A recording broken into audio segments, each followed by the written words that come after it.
Alors ça se vérifie sur le court terme avec une chute des exportations d'automobiles de 22,7%, particulièrement sur l'Espagne, 44%, c'est absolument énorme, et le Royaume-Uni, 34%.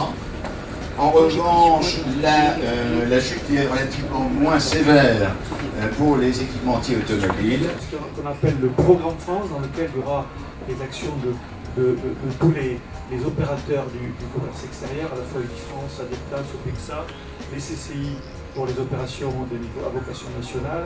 Ou entre les pôles de compétitivité et un certain nombre de pôles d'excellence, que ce soit en plasturgie, que ce soit en automobile, que ce soit effectivement sur l'agroalimentaire ou d'autres. Donc ce clip de 6 minutes va vous donner, à partir d'un cas fictif, l'accueil d'un investisseur japonais dans les éco-activités, la possibilité donc de voir les atouts de la région dans ce domaine. On serait probablement 5 ans avant que l'appel d'offres ne sorte, et puis après on va se rapprocher de plus en plus du premier coup de pioche sur le terrain.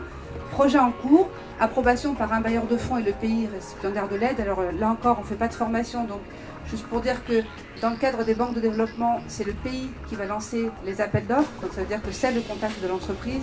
Nations Unies, Commission européenne, c'est plutôt l'institution elle-même qui va s'occuper du lancement des appels d'offres, donc un autre type de contact.